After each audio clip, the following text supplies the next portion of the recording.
예수님은 구원자이십니다. 오늘 예수님을 만난 자들이 있습니다. 그들은 세상으로부터 버려진 자들, 세상이 포기한 자들, 세상으로부터 완전히 절단된 결발한 자들, 이들을 예수님께서 찾아오셨습니다.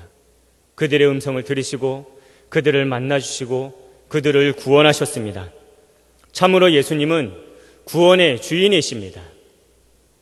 첫째로 예수 그리스도의 구원은 사단에 매여있던 우리 영혼의 구원입니다.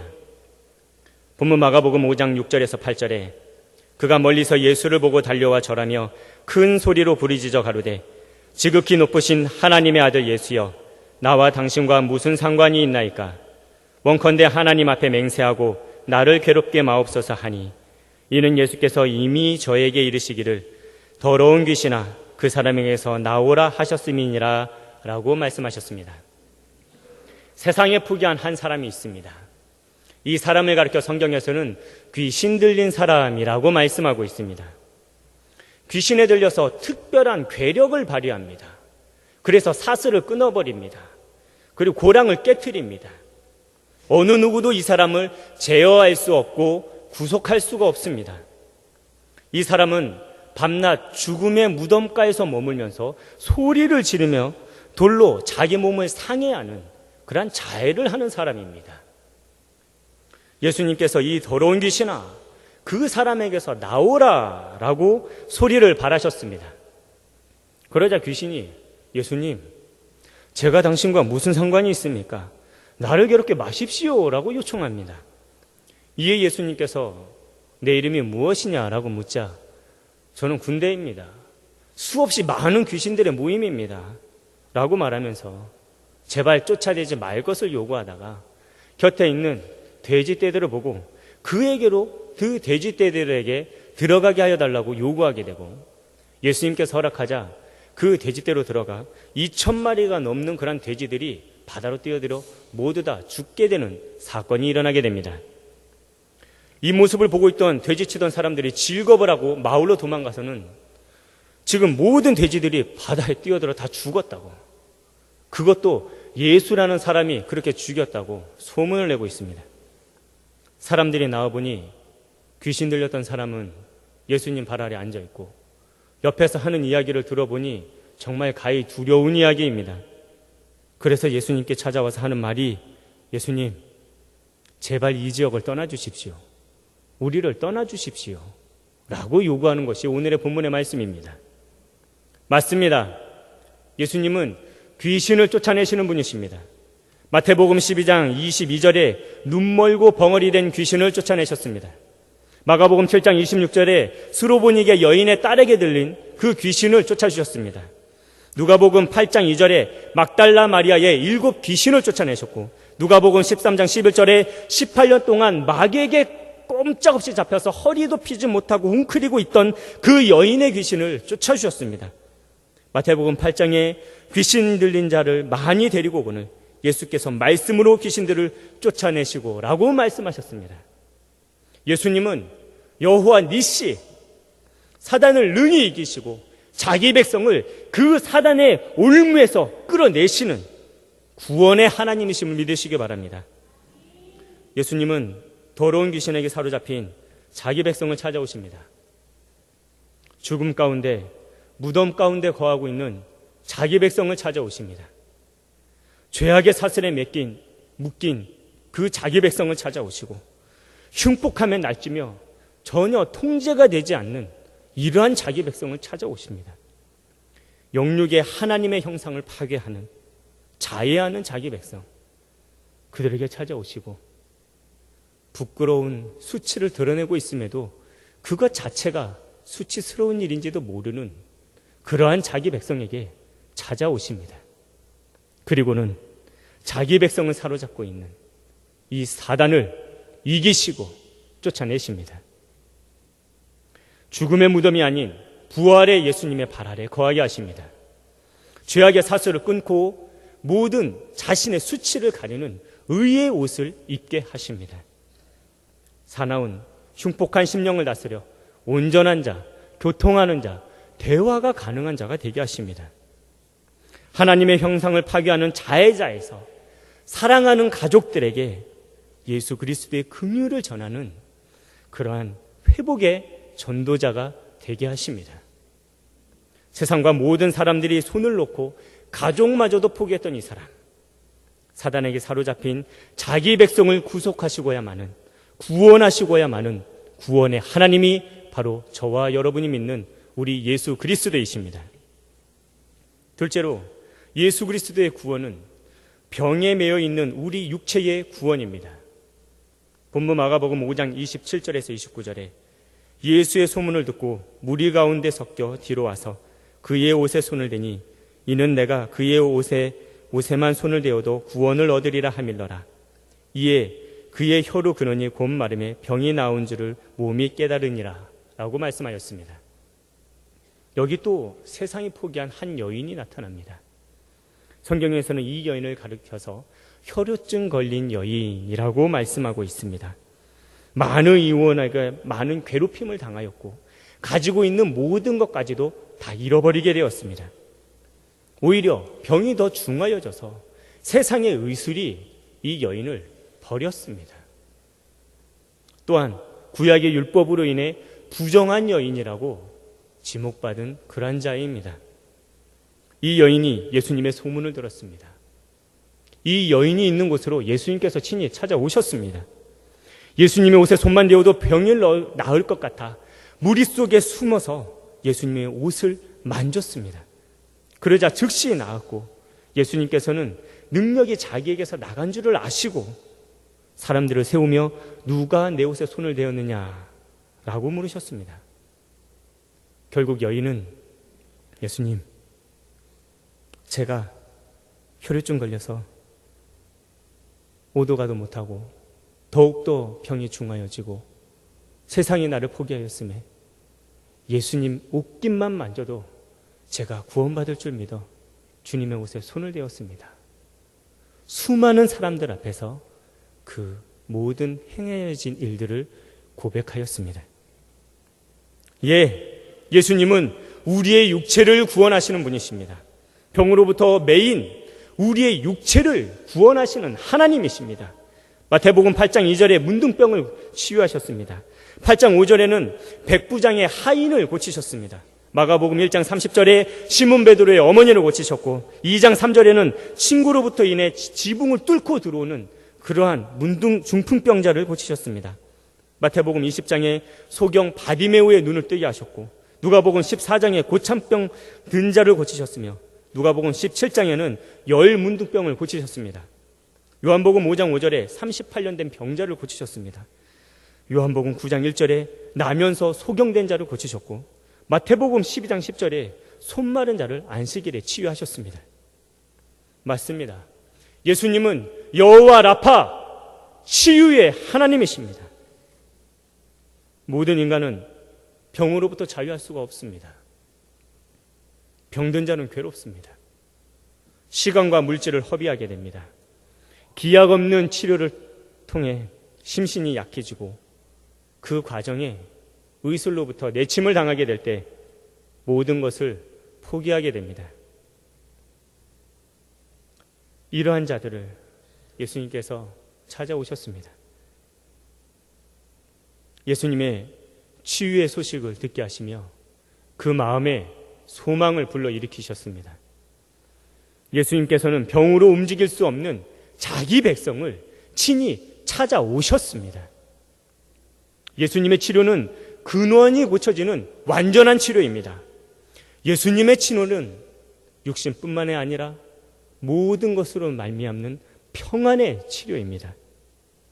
질병의 원인에는 여러 가지가 있습니다. 요한복음 9장 3절에 하나님의 영광을 위한 병이 있고 고린도후서 12장 7절에 너무 자고하지 않도록 주님께서 친히 주신 병도 있습니다. 사무엘하 12장 15절에 부모로부터 인한 병이 있는 반면에 잠언 23장 29절에 자기 죄로 인한 병 또한 있습니다. 민수기 12장 16장 하나님의 징계로 인한 병이 있고 욥기 2장 7절에 시험을 위한 병 또한 있습니다. 빌립보서 2장 25절에 헌신과 과로로 인하여서 생기는 병이 있는 반면 창세기 4장 48장 1절에 나오는 나이가 많이 들어서 생기는 병 또한 우리에게 존재합니다. 병의 이유가 무엇에 있든지 간에 그럼에도 불구하고 결국 이 모든 병의 치료는 하나님을 의지하면서 나타납니다. 예수 그리스도를 통한 구원으로 인하여 나타납니다. 예수님의 치료는 우리 육체의 구원입니다. 우리의 영혼의 구원뿐만이 아니라 우리 육체의 구원을 이루고야 마시는 분 또한 우리가 믿는 예수님이심을 기억하시기 바랍니다. 셋째로, 예수 그리스도의 구원은 죽음에 매여 있는 우리 생명의 구원입니다. 부활의 구원입니다. 마가복음 5장 41절에서 42절에 이 아이의 손을 잡고 가라사대 달리다굼 하시니 번역하면 곧 소녀야 내가 내게 말하노니 일어나라 하심이라. 소녀가 곧 일어나서 걸으니 나이 12살이라. 사람들이 곧 크게 놀라거늘이라고 하셨습니다. 예수님께서 군대 귀신 들린 자를 고치시고 다시 갈릴리 지경으로 돌아오셨습니다. 예수님께서 돌아오셨다라는 이 소식을 듣자 회당장 야이로가 자기 딸이 죽게 되었다고 예수님에게 살려달라고 지금 달려왔습니다. 이 간청의 소리를 주변에 있는 사람들이 많이 들었습니다. 수많은 무리들이 병 고침의 이적을 또 구경하겠구나. 큰 무리를 이루며 예수님을 따르기 시작했습니다. 이러다가 잠시 혈루병 걸린 여인으로 인해서 이 행로가 잠시 멈췄습니다. 근데 이때에 야이로의 집으로부터 사람이 급하게 달려와서 하는 말이 딸이 죽었습니다. 이제는 예수님이 오셔도 어쩔 수가 없습니다. 예수님, 괴롭지 않게 안 오시는 것이 낫겠습니다. 라고 말하는 것을 예수님께서 옆에서 들으셨습니다. 그리고는 회당장 야이로를 향하여서 두려워 말고 믿기만 해라 라고 격려하셨습니다. 회당장 야이로의 집은 벌써 슬픔에 사로잡혀 요란한 곡소리가 나고 있었습니다. 심히 동격하며 우는 소리로 인하여 너무나도 소란스러웠습니다. 예수님께서는 애통하는 자들을 보면서 너희들 왜 우니? 울지 말라고. 오히려 이 아이가 지금 자고 있다라고 말씀을 하시면서 베드로, 야고보, 요한 그리고 이 아이의 부모를 데리고 안으로 들어가셨습니다. 아이의 손을 잡고는 달리다굼 일어나라 라고 말씀하시자 죽은 아이가 일어나 컸습니다. 완전한 부활의 증거로서 먹을 것을 주도록 명령하신 사건이 이 본문의 말씀입니다. 확실히 예수님은 죽은 자 가운데에서 생명을 구원하시는 부활의 주인 되심을 믿으시기 바랍니다. 오늘 본문에 회당장 야이로의 딸이 살았습니다. 부활했습니다. 누가복음 7장 11절에 나인성 과부의 아들이 부활하였습니다. 요한복음 11장 1절에 나사로가 다시 살아났습니다. 마태복음 27장 52절에 예수님께서 십자가의 죽으심으로 인하여 수많은 성도들이 그 몸을 일으켰습니다.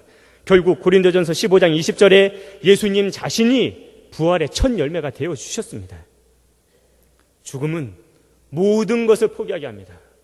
죽음은 희망마저도 저버리게 합니다. 죽음은 모든 것을 단절시켜버립니다. 그래서 괴롭습니다.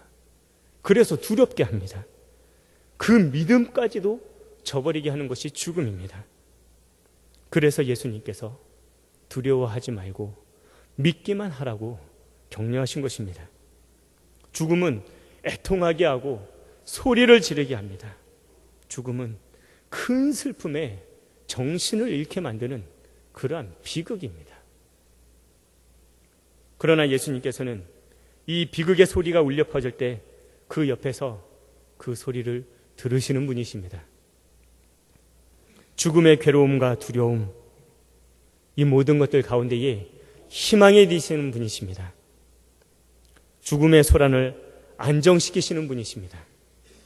죽음으로 인해 모든 것이 단절되어 듣지 못하는 그 자에게 그 귀를 열어서 달리다굼 일어나라 말씀하시는 분이 우리 예수님이십니다.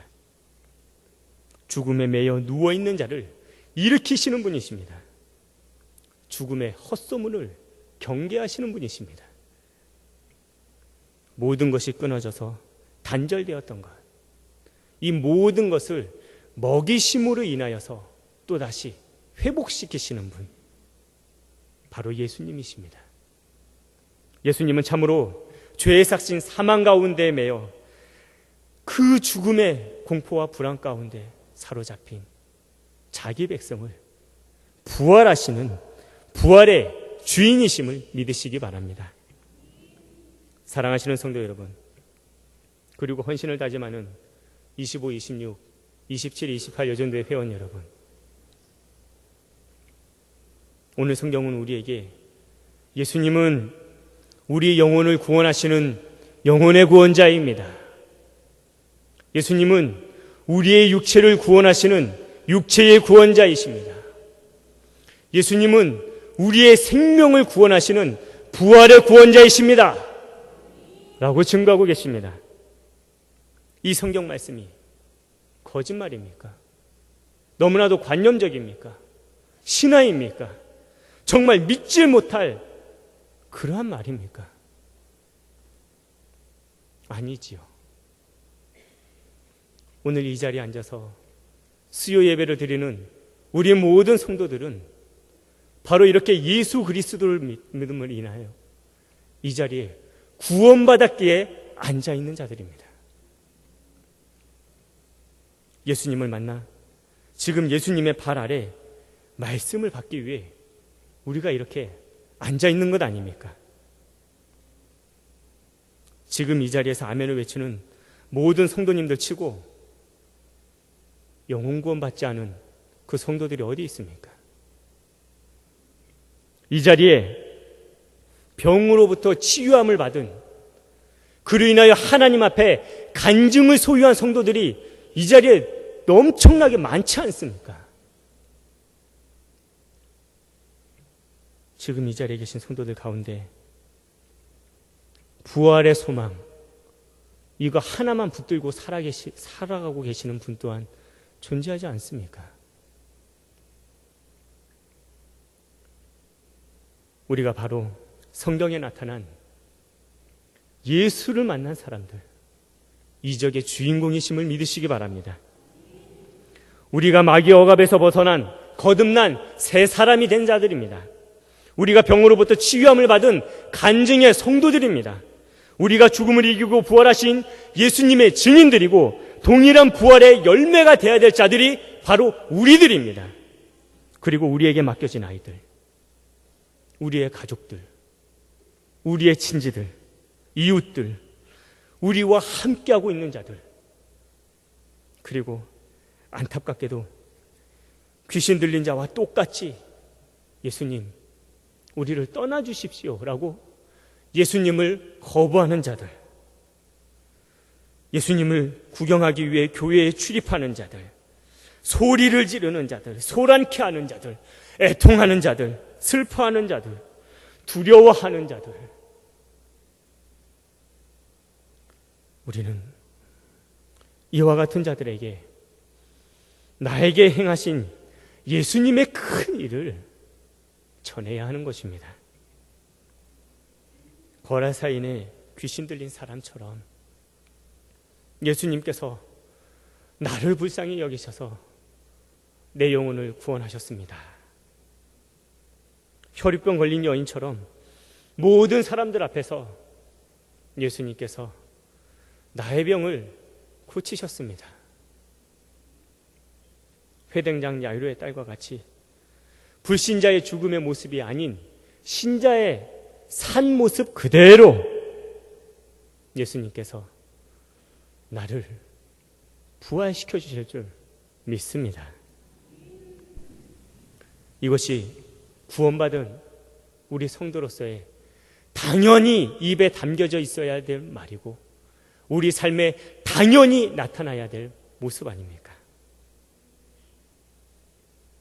엄마는, 선생님은 권사님은, 우리 집사님은 어떻게 예수님을 믿게 됐습니까? 라는 질문을 할 때에 내가 만난 예수님, 더할 것도 뺄 것도 없이 우리가 만난 그 예수님 그대로 전하시면 됩니다.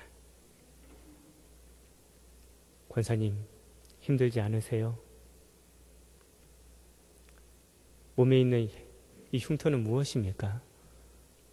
라는 그러한 질문에 나를 살려주시고 나를 고치시고 소생케 하신 그 예수님 삶의 간증으로 그대로 전하시면 됩니다.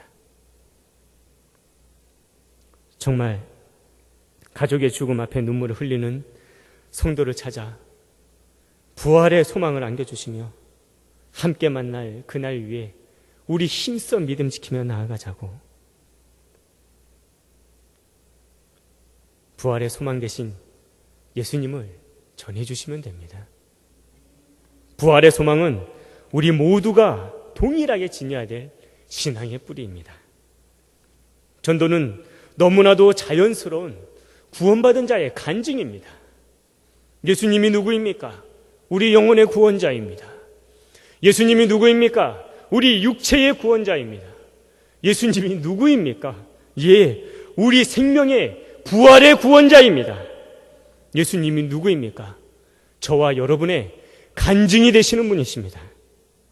우리 모두는 벌써 영혼과 육체와 생명의 구원을 받은 은총의 사람임을 기억하고 날마다 나에게 큰일 행하신 예수님을 마음에 새기며 전파하시는 우리 축복의 경양교회 성도들과 오늘 헌신을 다짐하는 25, 26, 27, 28 여전대 회원들이 되시기를 간절히 축원합니다.